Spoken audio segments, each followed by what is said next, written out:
nothing to do, nowhere to go. देखो सुनो मत बोलो. Wherever, whenever, whatever you are, be 100% करे नाटक. किसी को आओ मत कहो, किसी को जाओ मत कहो. ना कुछ पाना ना कुछ खोना. Who asked you live at zero complete level? मौज में रहो, be happy.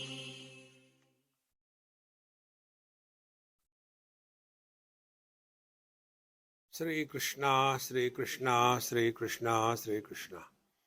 गुरुर्ब्रह्मा गुरुर्विष्णुः गुरुर्देवो महेश्वरः. गुरु साक्षात् परं ब्रह्म तस्मै श्री गुरवे नमः. तस्मै श्री गुरवे नमः. अभी हमने प्रारंभ में एक मंत्रों की माला सुनी. नॉर्मली क्या हो जाता है, जब हम किसी मंत्र की बात करते हैं तो जैसे उदाहरण के लिए मृत्युंजय मंत्र, आपको सबको पता है ना मृत्युंजय मंत्र क्या है? कहो.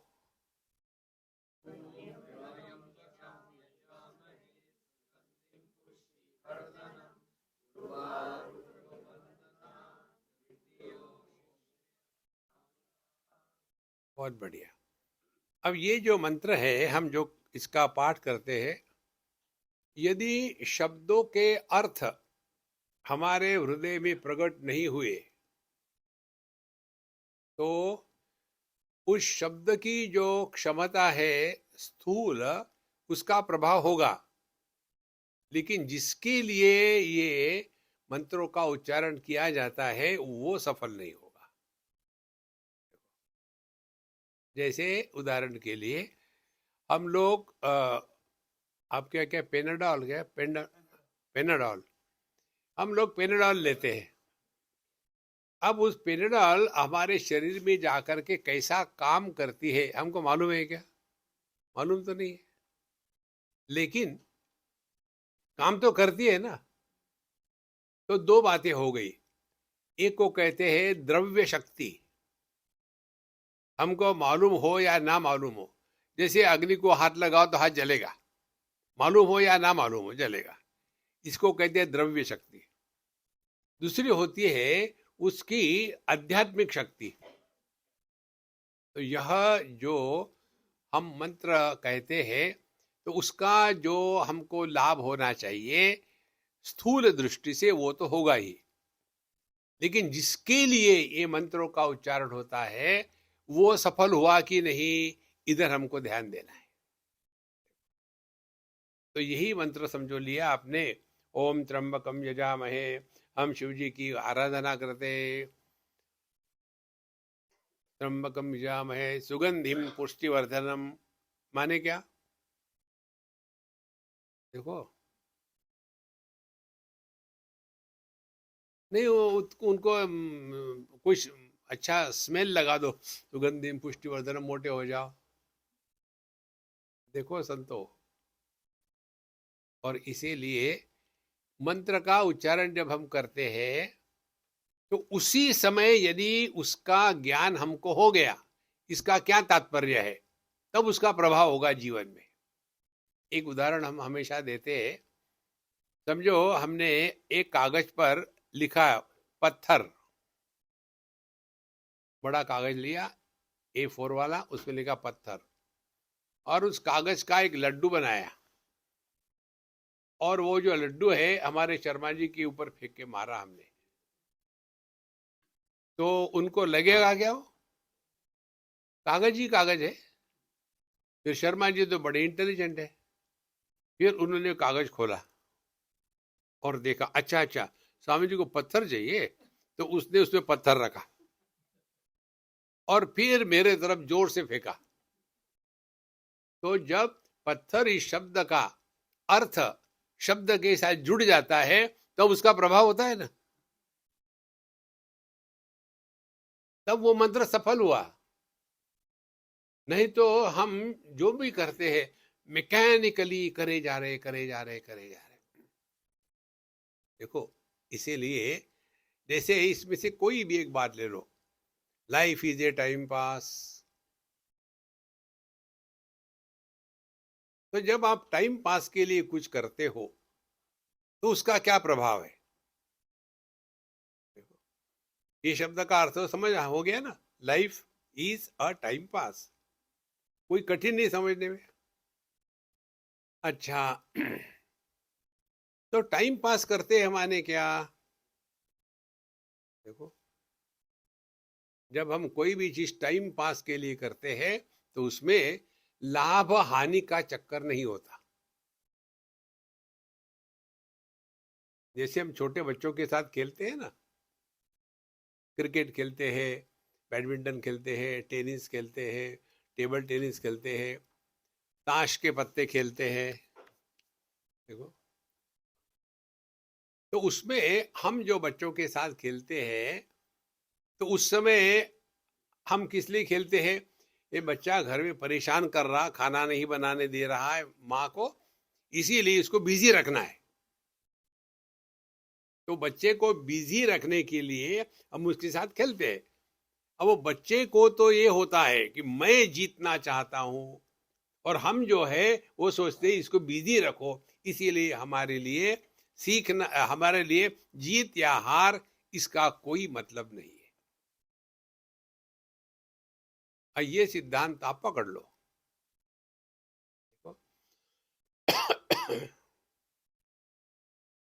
तो जैसे आप कुछ भी कर रहे हो, ये सिद्धांत हो, भगवान की पूजा कर रहे हैं, आप उस समय ये चिंतन करो, ये पूजा करने की आवश्यकता किसको है?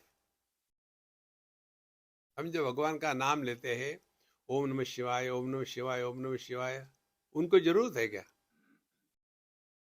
जरूरत हमारी है। कितनी महत्व की बात है। और फिर जब हम भगवान का नाम ले रहे हैं, हमारी जरूरत है, तो मुझे इससे क्या मिलेगा, यदि ये भाव मन में आया तो वहां फिर लाभ हानि, सफलता विफलता, ये चक्कर चल जाएगा। इसीलिए भगवान का नाम किस लिए लेना है? हम सभी लेते हैं। किस लिए लेना है?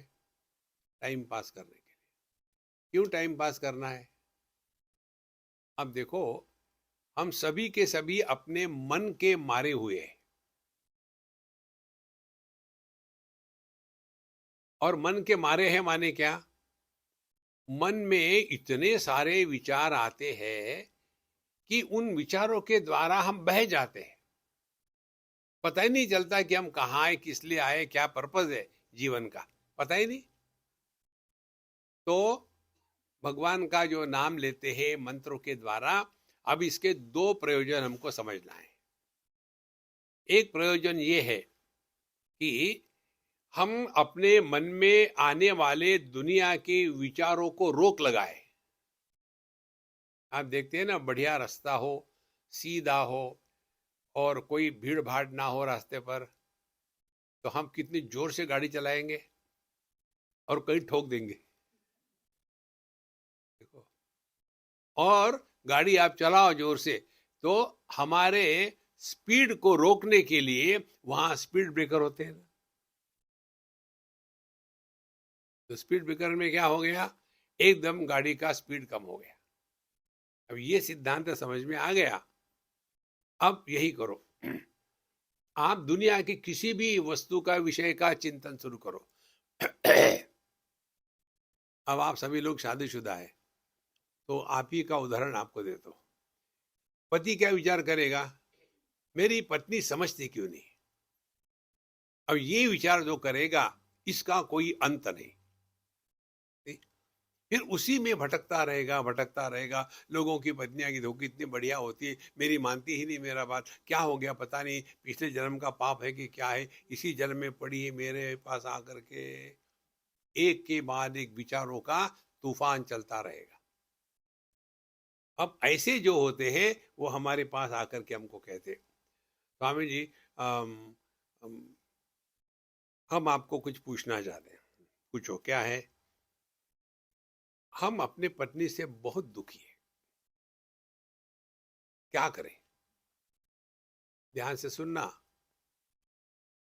जब तक हम अन्य को अपने दुख के लिए बदनाम करना ये धंधा जारी रखेंगे, तब तक के हमने अध्यात्म में प्रवेश नहीं किया।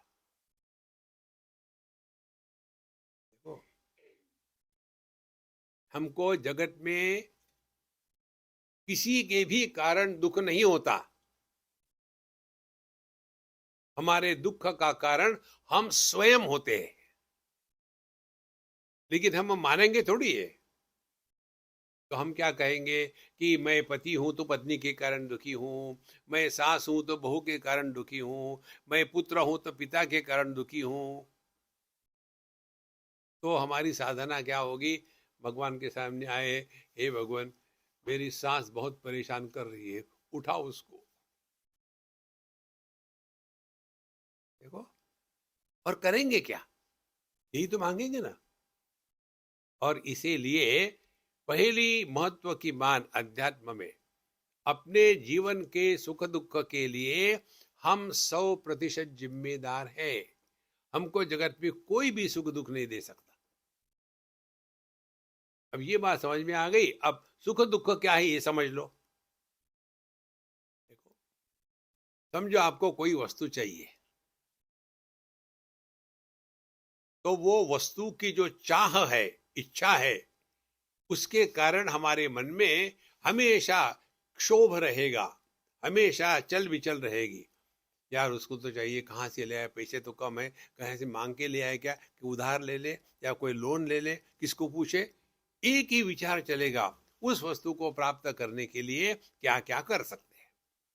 तो ये वस्तुओं को लेकर के जो मन में विचारों का तूफान चलता है, उसी को कहते हैं इच्छा या कामना या काम या डिजायर।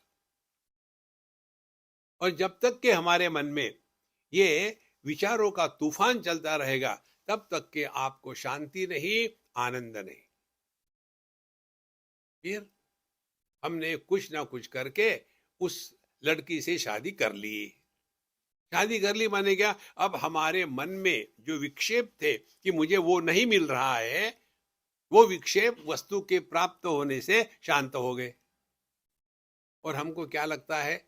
हमको उस व्यक्ति से या उस वस्तु से खुशी मिल रही है। नहीं, हमारे सुख का कारण जगत में कहीं नहीं है। हमारे सुख का कारण है हमारे मन की शांति।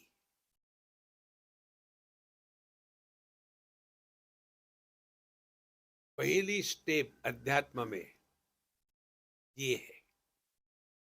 तो मन में जो विक्षेप आते हैं किसी को भी लेकर के, देश काल वस्तु व्यक्ति परिस्थिति को लेकर के, उन विक्षेपों के कारण हम दुखी होते हैं।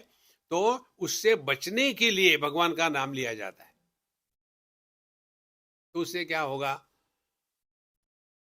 विचारों का प्रवाह नहीं बनेगा।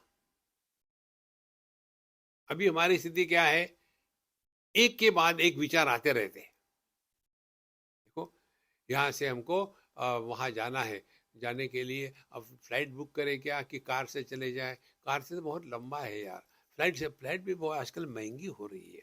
अब ऐसा करते हैं, कुछ सोचते हैं, ऐसा करते हैं हम ट्रेन से चले जाए। ट्रेन भी, लेकिन आजकल ट्रेन का भी क्या भरोसा है? एक के बाद एक विचार चल रहे हैं। देखो कितनी सिंपल बात है। और यदि इन विचारों के द्वारा हम बह गए तो दुखी हो गए। तो करना क्या है? विचारों को हमको स्पीड ब्रेकर लगाने हैं। और क्या स्पीड ब्रेकर लगाने हैं? भगवान का नाम लो। देखो, एक उदाहरण, मुझे चाय चाहिए, पहला विचार। चाय कहाँ मिलेगा, दूसरा विचार। गर्म पानी कैसे बनेगा, तीसरा विचार। कब कहाँ है, चौथा विचार। ये लोग ऐसा क्यों छुपा के रखते हैं, पांचवा विचार। एक के बाद एक विचार का एकदम तांता लग जाएगा, क्योंकि हमारा विषय अपूर्ण है। अपूर्ण का चिंतन करो तो मन में विचारों का प्रवाह बन जाता है। अब दूसरा विचार ले लो, भगवान परिपूर्ण है, हरि अनंत, हरि कथा अनंता। तो भगवान का नाम ले लिया, श्री राम जय जय राम, अपने आप पे पूर्ण है।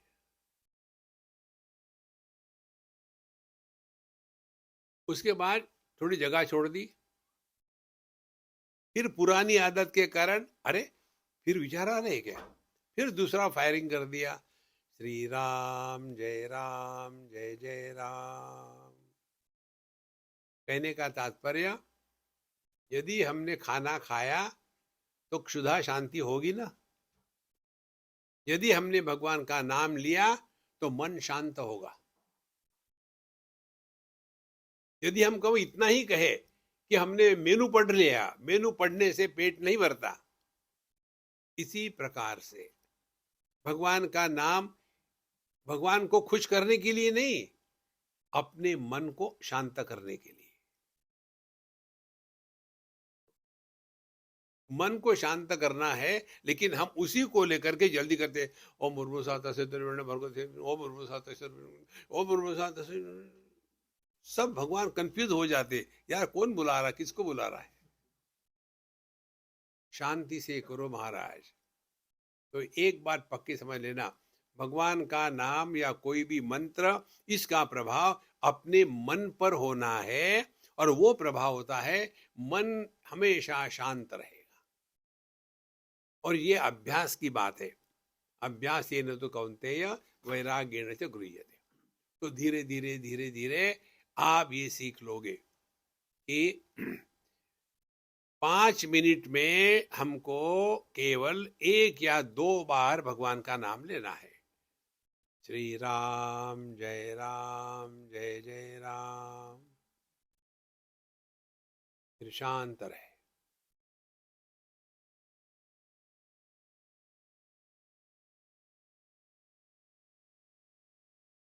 फिर जब लगता है कि कोई दूसरा विचार आने वाला है, फिर एक गोली चला दो, श्री राम जय जय राम।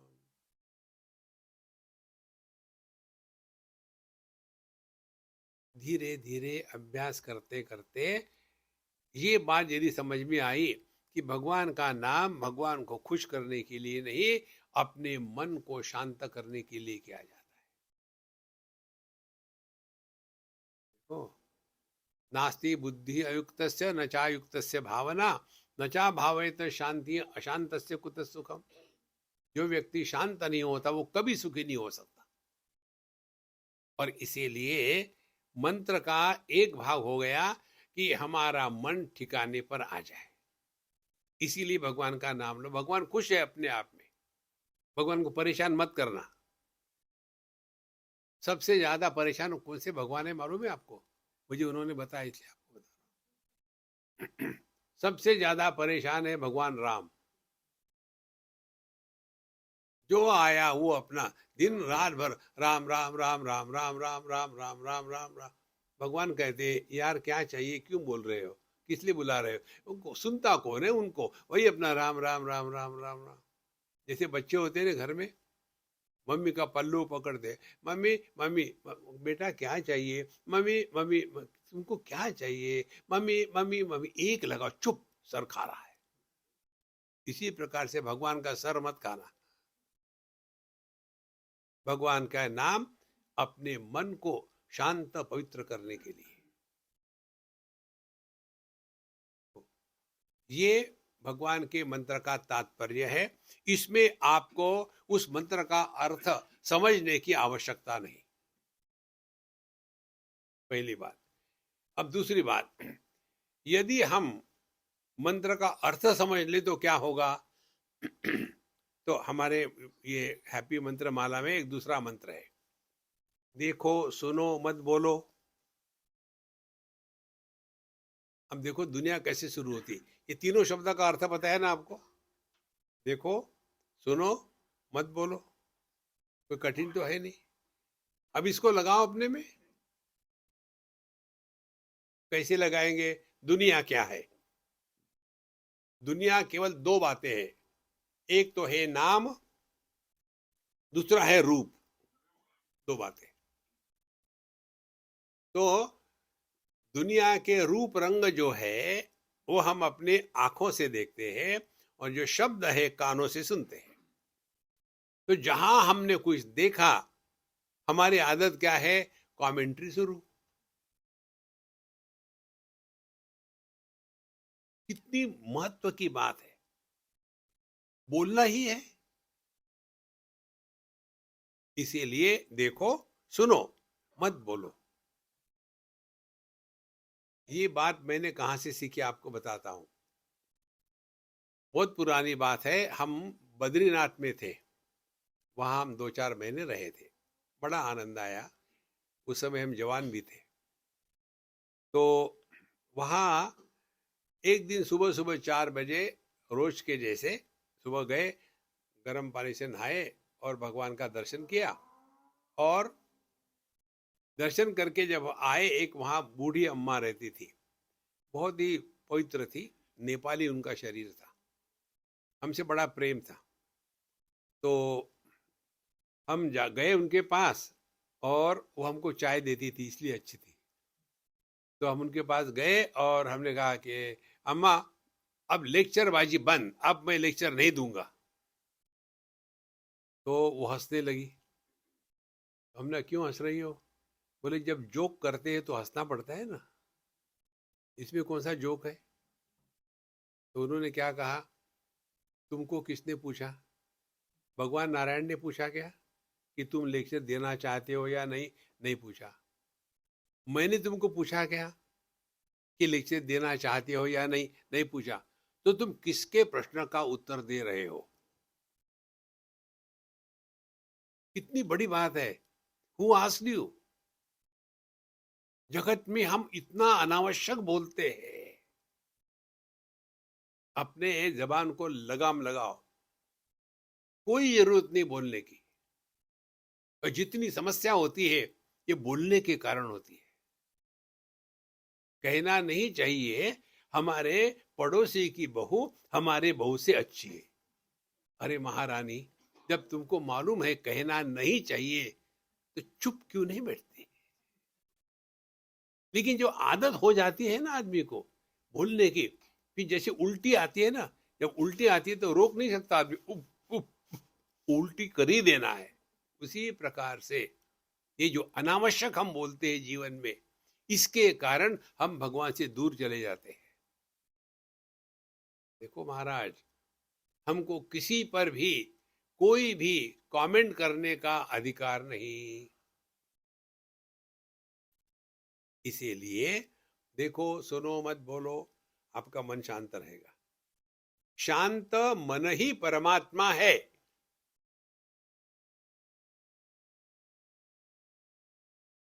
देखो, इस समय आप अपने अंदर झांको, तो क्या आपका ऐसा विचार है कि आप स्त्री हो या पुरुष हो, जवान हो या बूढ़े हो?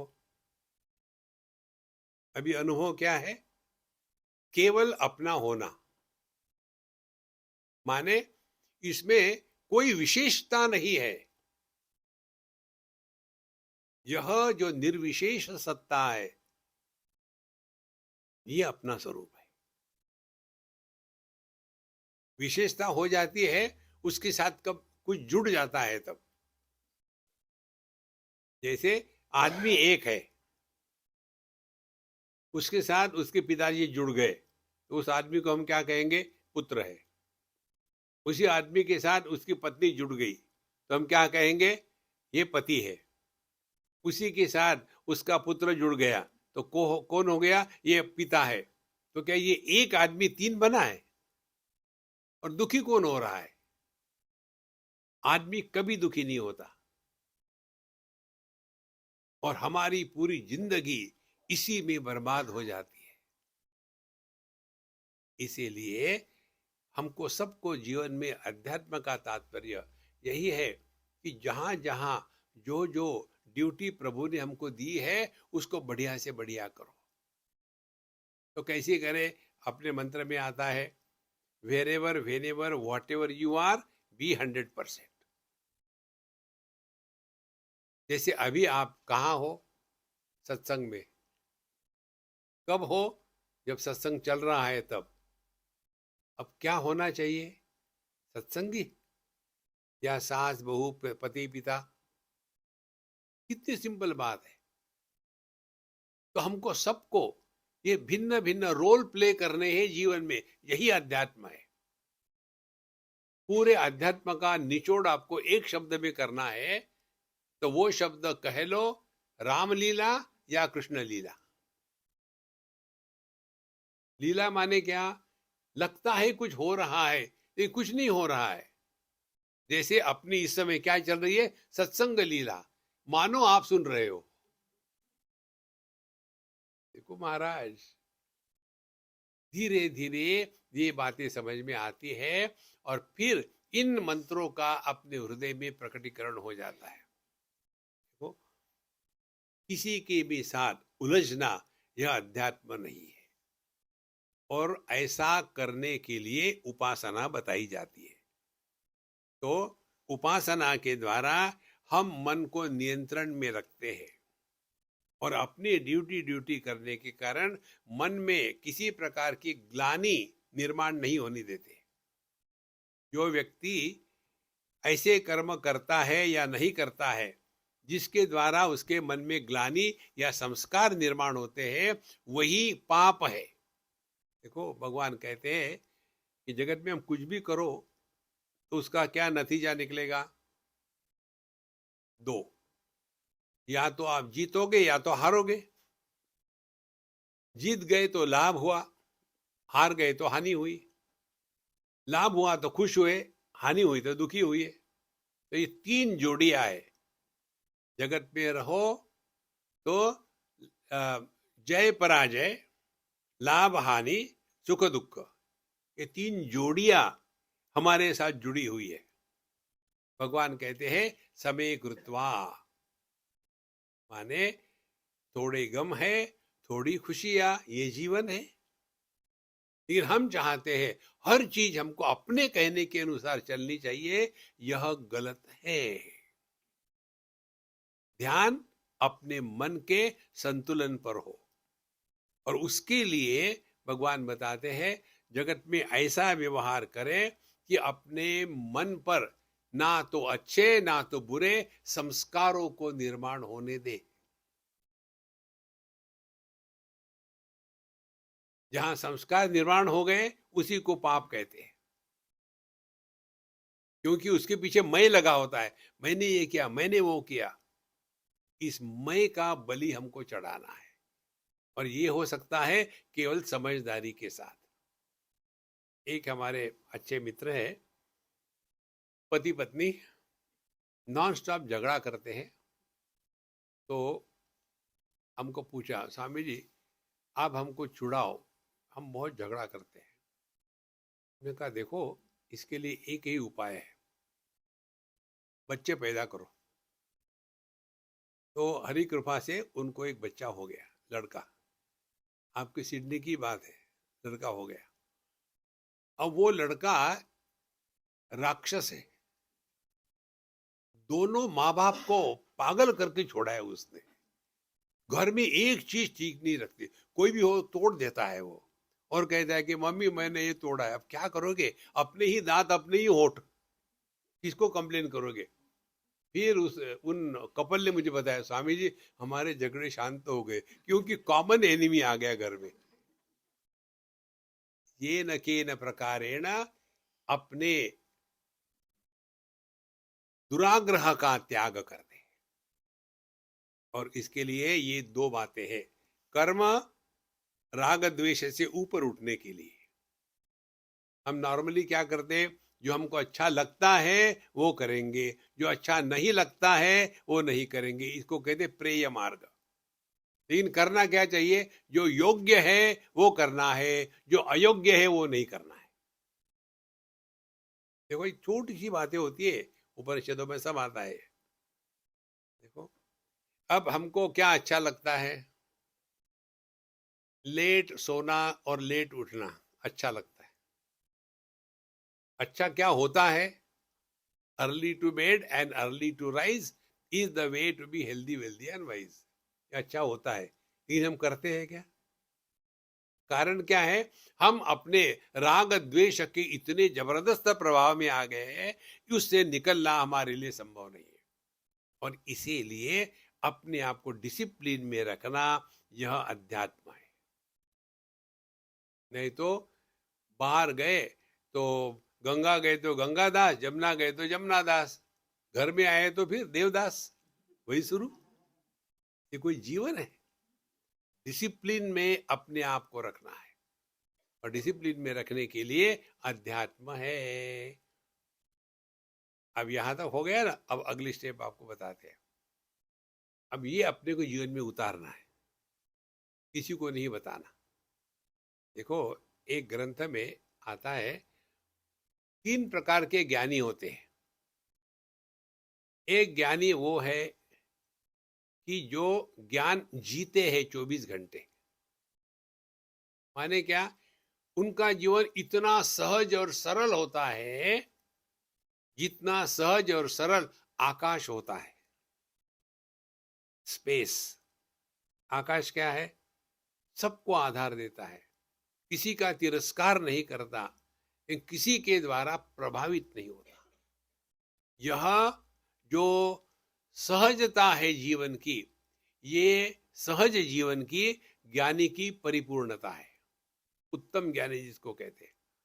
दूसरे ज्ञानी वो है कि जिन्होंने खूब पढ़ लिया है, सीख लिया है, और बड़े लेक्चर भी कर सकते हैं, लेकिन उनके अपने जीवन में देखो तो काम क्रोध लोभ मोह अपना तेरा मेरा इसी में फंसे हुए हैं। ये निम्न प्रकार के ज्ञानी। और बीच में आते हैं मध्यम ज्ञानी। वो क्या है, उनका अपने प्रकृति पर इतना कंट्रोल है कि सभी की सभी प्रकृति उनके हाथ में आ गई, और ऐसे लोगों में भिन्न प्रकार की सिद्धियां प्रकट होने लग जाती है, फिर वो सिद्धियों में फंस जाते हैं। इसीलिए अपने आप को इस स्थिति में लाने के लिए 2-3 उपाय आपको बताते हैं। समझना है, करना कुछ नहीं है। मन कैसे प्रकट होता है, चिंतन करो। और उसके लिए हम आपको एक छोटी सी बात बताते, आप अभी के अभी करो। आप पति या पत्नी बनो और विचार करो 1 मिनट के लिए कि आप पति हो या पत्नी हो। करो विचार।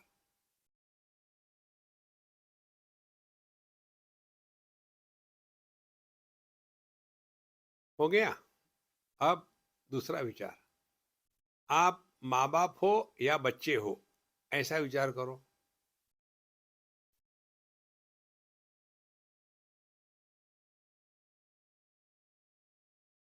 अब तीसरा, अब कुछ मत बनो,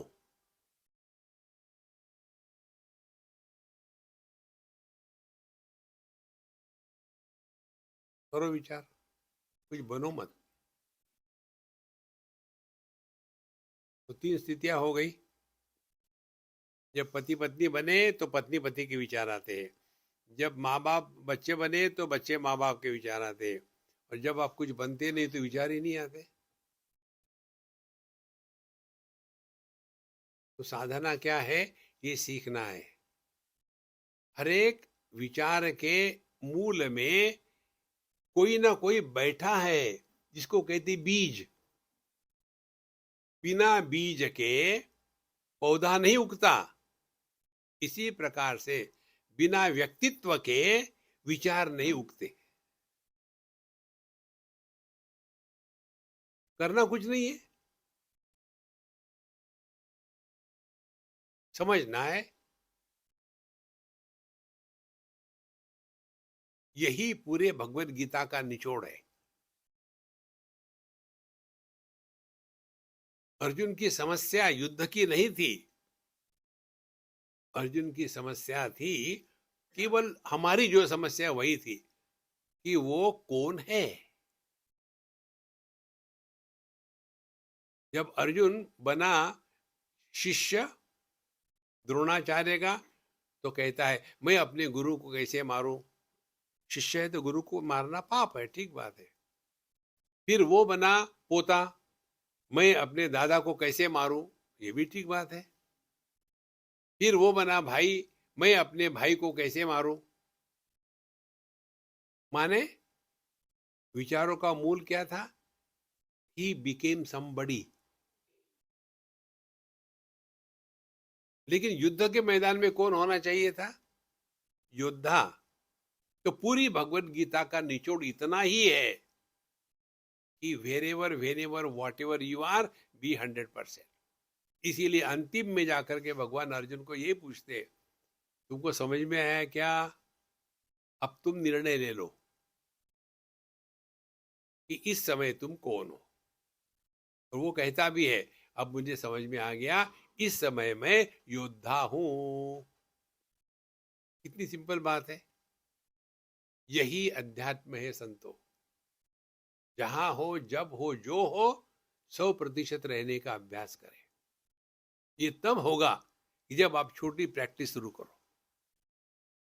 और प्रैक्टिस यही है, ये जो छोटी छोटी बातें हम आपको बताते हैं ना, करके देखो महाराज, जीवन में आमूलाग्र परिवर्तन आ जाएगा। पहली टेक्निक, पहले समझ लो, मन प्रकट होता है शब्दों के रूप में।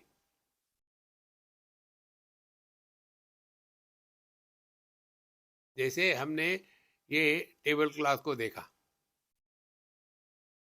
कहाँ देखा? आंखों से ये मन इस वस्तु को ग्रहण करता है। अब ग्रहण किया, चुप रहे तो ठीक है। नहीं नहीं, इसके ऊपर हम दूसरा कपड़ा डालना चाहते हैं, इसमें क्या खराबी है?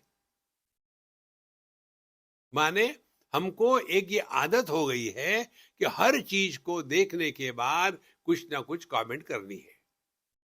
तो जगत में हमारा जो मन है वो रिएक्शन करता है शब्दों के माध्यम से।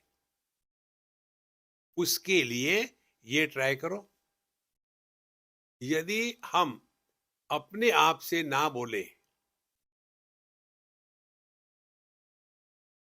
तो आपका मन शुद्ध चैतन्य है उतने समय के लिए। उसी को कहते हैं निर्विकल्प समाधि। अपने आप से मत बोलो।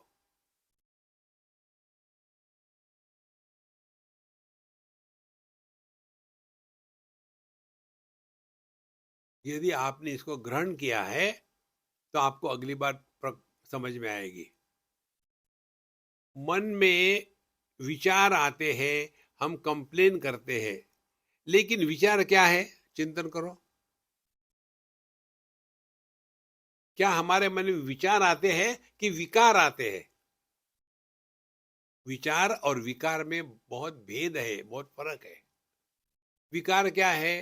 विकार ये है काम क्रोध लोभ मोह मद मात्सर्य, ये विकार है। विचार क्या है?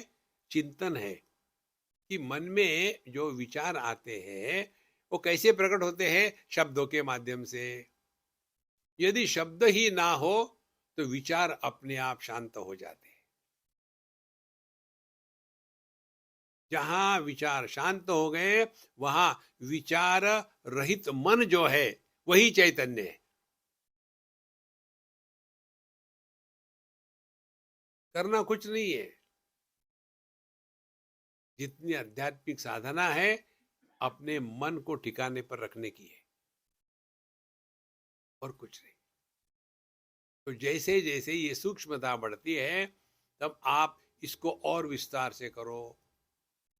तो जैसे हम अपने घर से बाहर निकलते हैं तो कपड़े पहन के निकलते हैं, घर में से ही निकले लेकिन कपड़े पहन के, उसी प्रकार से मन से ही विचार बाहर निकलते हैं। विचारों के कपड़े होते हैं शब्द। बिना शब्दों के विचार करके देखो।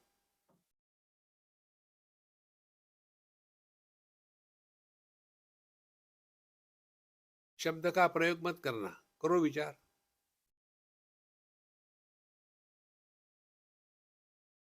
देखो संतो, ये सब बातें इतनी सूक्ष्म है और अपने में है, किसी को पता भी नहीं चलेगा। आप बैठे हुए हो, सब लोग हैं, आप भी चाय पी रहे, कॉफी पी रहे, बात कर रहे हैं, लेकिन आपकी बैठक अपने स्वरूप में है। तो धीरे धीरे आपको इसमें रस आने लगेगा, और जितना आपको इसमें रस आएगा उतना आप जगत से उपरत होने लग जाओगे। और फिर कौन आया कौन गया, किसने क्या किया किसने क्या नहीं किया, इससे हमको कोई मतलब नहीं।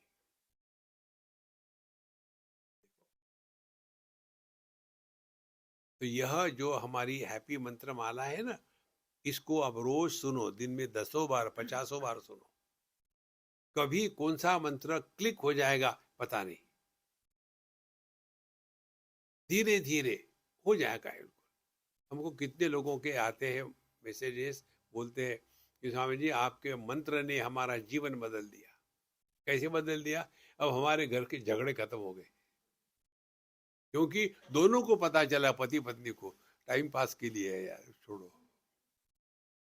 जीवन में टाइम पास करके रहो, आप दुखी नहीं हो सकते।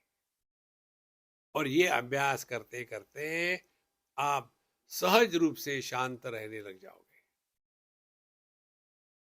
शांत का मतलब ये नहीं मुंह फुलाए बैठे, नहीं। शांत माने जगत में रहेंगे लेकिन किसी विक्षेपों के शिकार नहीं होंगे।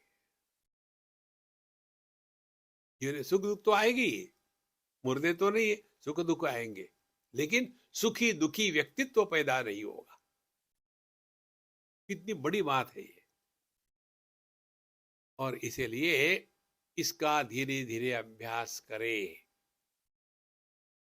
कि हम शुरू कर दो 2 मिनट 5 मिनट से, 1 मिनट के 2 मिनट के लिए 5 मिनट के लिए हम अपने आप से नहीं बोलेंगे।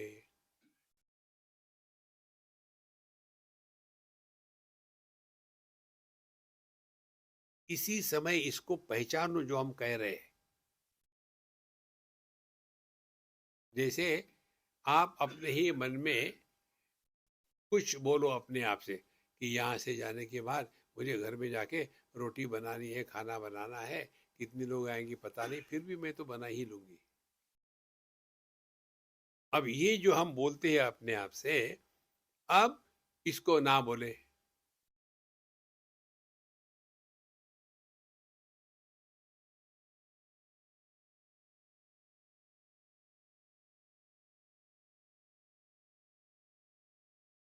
यदि हम अपने आप से नहीं बोले, आपको कोई भी साधना करने की जरूरत नहीं है, आप हमेशा शांत रहोगे।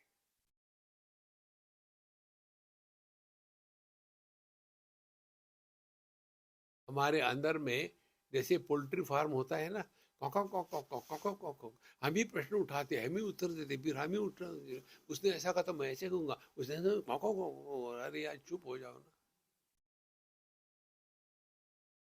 Give it A try.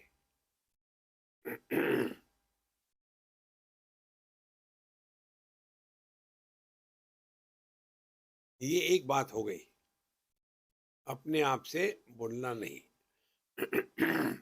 अब इसको और सूक्ष्म ले जाओ। और सूक्ष्मता क्या है? अपने आप से मत बोलो और शांति का श्रवण करो।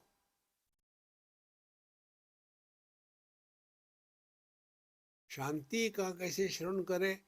कानों से तो शब्द ही सुनने को आते हैं, शांति का कैसा श्रवण करें?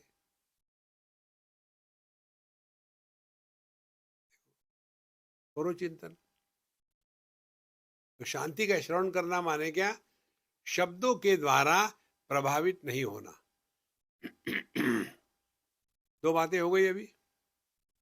एक, अपने आप से नहीं बोल रहे, शब्द निर्माण नहीं कर रहे। दूसरे, बाहर से आने वाले शब्दों पर हमारा कोई नियंत्रण नहीं, लेकिन बाहर से आने वाले शब्दों के द्वारा हम प्रभावित नहीं हो रहे।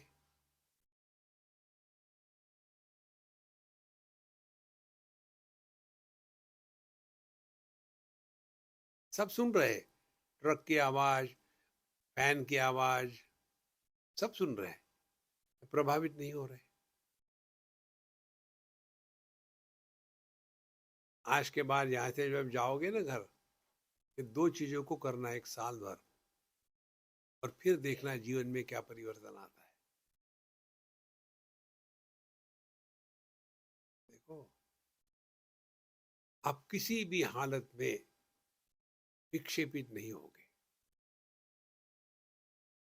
और यदि आपका मन सहज बिना प्रयत्न से शांत रहता है, तो आपका स्वास्थ्य हमेशा एकदम बढ़िया रहेगा।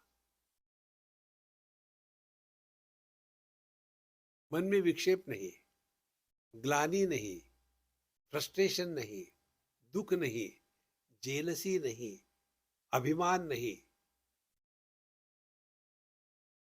ऐसा जो मन है वही प्रभु का घर है।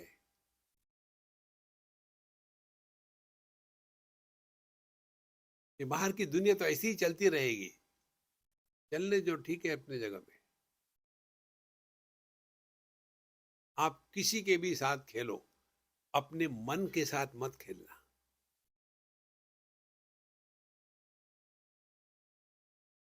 ये अभ्यास करो महाराज, धीरे धीरे धीरे धीरे आपको इसमें रस आने लगेगा।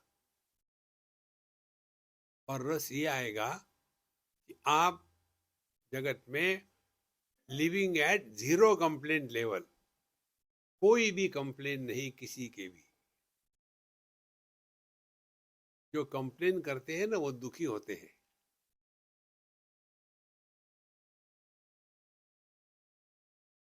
कारण क्या है कंप्लेन करने का? हमको अध्यात्म का महात्म्य और मूल्य अभी पता नहीं चला। यदि अध्यात्म का महात्म्य और मूल्य पता चलता है ना, तो आप अध्यात्म के मार्ग पर कंप्लेन नहीं करोगे। उदाहरण ले लो, हमारे मन में पैसे के लिए मूल्य और महात्म्य है ना, तो कभी किसी ने कहा है यार पैसे कमाना कठिन है, मैं नहीं कमाऊंगा? वहां तो अनेक टेक्निक निकालते हैं, टेबल के ऊपर, टेबल के नीचे, टेबल के पीछे, क्योंकि महत्व है उसका ना। इसी प्रकार से यदि हमारे मन में ये महात्म्य होगा कि अध्यात्म हमारे जीवन की अंतिम स्थिति है, ये बाकी का जितना भी विस्तार है अपने जगह ठीक है।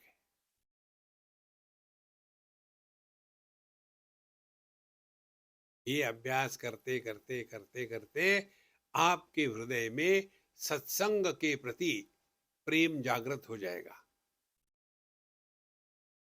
तुलसीदास जी कहते हैं ना, बिनु हरि कृपा मिले नहीं संता। तो यदि हमने उपासना करी है, भगवान की पूजा पोथी करी है, यदि हमने आरती करी है, तो उसका प्रभाव हमारे अंतःकरण में तत्व के प्रति जिज्ञासा होती है। शुद्ध अंतःकरण का तात्पर्य तत्व जिज्ञासा की जागृति। फिर हम जानना चाहते तत्व क्या है, और एक दिन ये बात आपको पता चलेगी, उपलब्धि हमेशा ज्ञानात्मक होती है।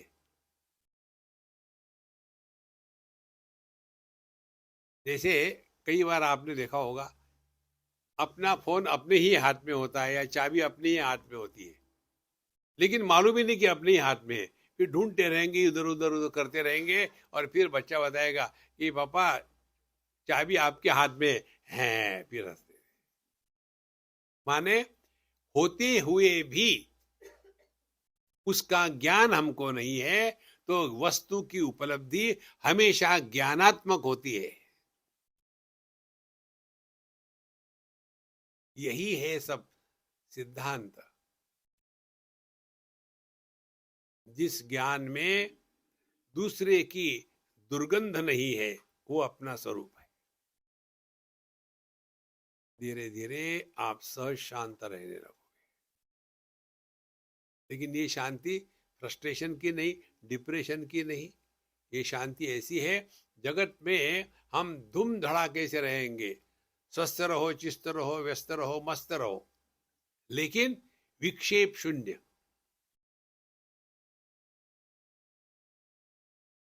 जिसने अपने मन को ठिकाने पर लगाना यह अध्यात्म है, ये सिद्धांत सीख लिया है, वो दुनिया में रहेगा लेकिन ध्यान होगा अपने मन के तरफ। और मन के तरफ क्या ध्यान होगा? कहीं हम किसी के प्रति राग द्वेष तो नहीं कर रहे, किसी के दोष तो नहीं निकाल रहे, हमारे कारण किसी को दुख तो नहीं दे रहे हैं। देखो, जो व्यक्ति स्वयं दुखी होता है वो अन्य को सुखी नहीं देख सकता। इसीलिए महाराज, अपने आप को शांत रखो, प्रसन्न रखो, यही अध्यात्म है। और ये सब के पीछे का आधार क्या है? Life is celebration. मुझे क्या मिला, इस चक्कर में मत पड़ो, ये विचार करो क्या दिया।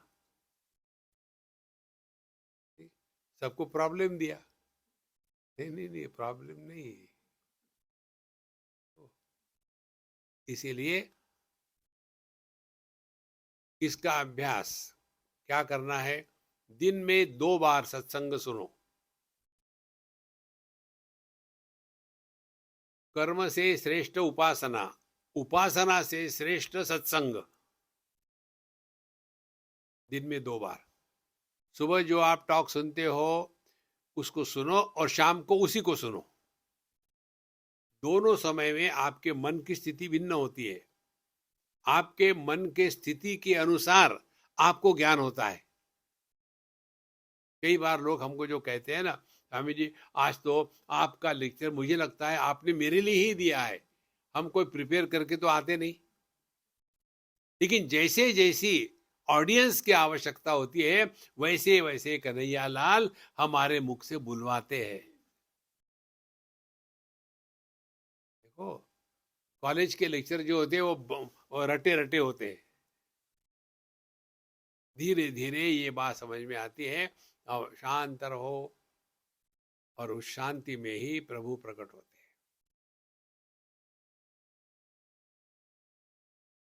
और इस शांति में आपको एक वस्तु प्राप्त होगी जो हमको प्राप्त हो गई। कौन सी वस्तु? हमारे जीवन का प्रयोजन क्या है? देखो, ये माइक का प्रयोजन क्या है? हमारी आवाज आपके पास पहुंचाए। लेकिन यदि ये माइक अपनी आवाज निकालने लग जाए तो? कई बार निकालते हैं ना माइक, इलेक्ट्रॉनिक ओंकार करते हैं, कभी कभी ये माइक अपना गला साफ करते हैं, तो हम क्या करेंगे? हटाओ यार इसको। ध्यान से सुनना, हम जब अपने काम के लिए योग्य व्यक्ति को ढूंढते हैं तो परमात्मा भी अपने काम के लिए योग्य व्यक्ति को ढूंढ रहा है। और योग्य व्यक्ति कौन है? वही है जिसको जगत में अपने तरफ से कुछ नहीं करना, जो थारी राय सो मारी राय। ये करते करते आप हमेशा शांत प्रसन्न रहोगे, और ये बात आपको मिलेगी जो हमको मिली है। तो हमारे जीवन का तात्पर्य एक ही है, दूसरा नहीं, और वो है हमारे माध्यम से परमात्मा प्रकट हो।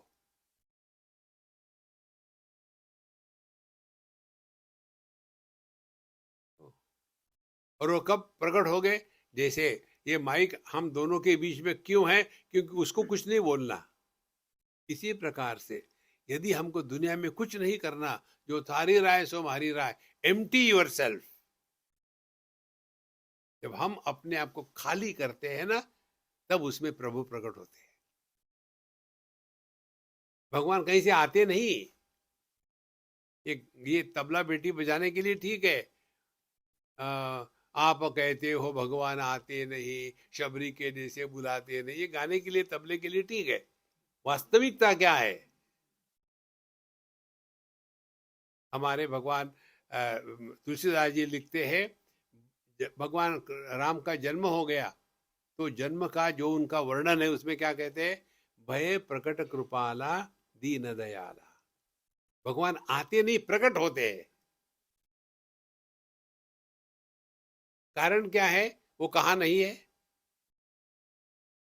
आप ये तो प्रश्न पूछ सकते हो, पृथ्वी कहाँ है, पानी कहाँ है, अग्नि कहाँ है, वायु कहाँ है, ये पूछ सकते हो क्या? कि आकाश कहाँ है? तो उत्तर क्या मिलेगा? आकाश कहाँ नहीं है।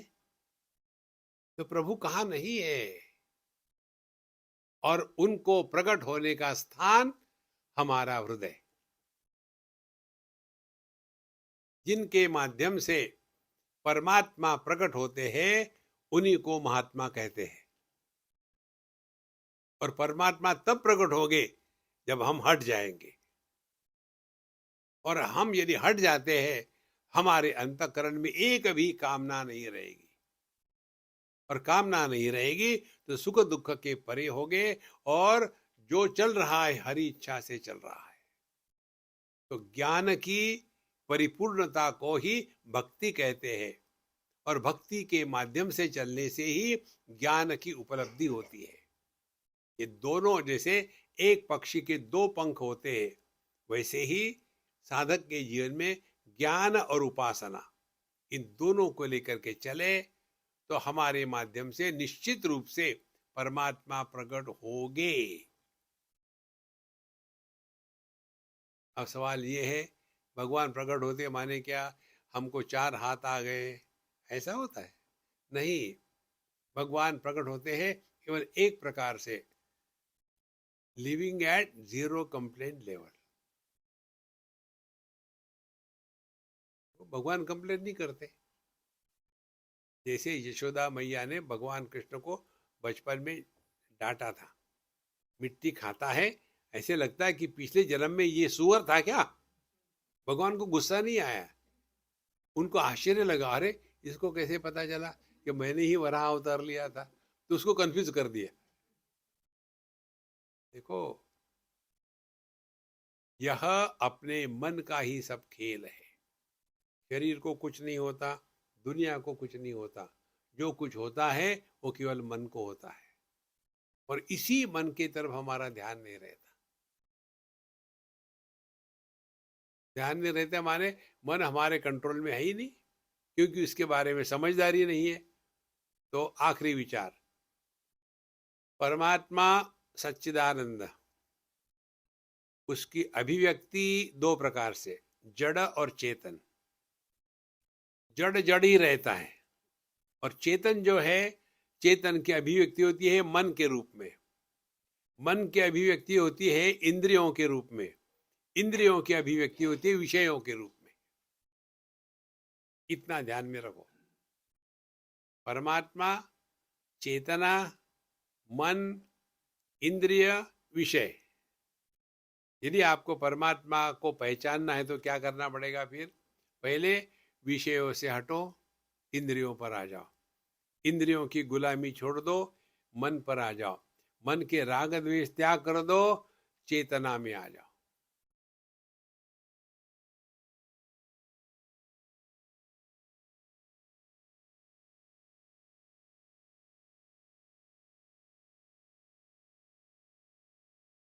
यह जो आध्यात्मिक यात्रा है ना, ये देश काल में नहीं है। यहां से वहां जाना इतना समय लगेगा नहीं। रूप रंग से आंखों में पहुंचने के लिए कितना समय लगता है, कितना डिस्टेंस क्रॉस करना पड़ता है। जैसे आज चंद्रमा बहुत बड़ा है, तो चंद्रमा कितना दूर है? अब चंद्रमा से दृष्टि को हटा करके वापस लाने के लिए कितना मेहनत और कितना समय लगेगा? कुछ नहीं। उसी प्रकार से मन, इंद्रियों को मन में वापस लाना है, और मन को चेतना में। यह जो मार्ग है, यही अध्यात्म का मार्ग है। इसमें करना कम है, समझना ज्यादा है, और समझदारी से करना है जो कुछ करना है। ऐसा करते करते हमारे जीवन में एक दिन कन्हैयालाल प्रकट हो जाते हैं, और भगवान जब प्रकट होते हैं तो हमारे जीवन में एकदम आनंद के ही फवारे हमेशा उठते रहेंगे। जो व्यक्ति स्वयं खुश होता है वो सबको खुशी बांटता है। जो स्वयं दुखी है दूसरे को खुश देख करके और दुखी होता है। जैसे कई लोग हमको देखकर बहुत दुखी होते हैं। आपको क्या होता है? शादी करके दिखाओ। माने इन्होंने शादी करी है, ये दुनिया पर उपकार किए है क्या? Don't justify you are miserable, be happy, be happy, be happy. ओम पूर्णमदः पूर्णमिदं पूर्णात् पूर्णमुदच्यते पूर्णस्य पूर्णमादाय पूर्णमेवावशिष्यते। ओम शांति शांति शांति। हरि ओम। श्री गुरुभ्यो नमः। हरि ओम। राम रक्षा पढ़नी है क्या?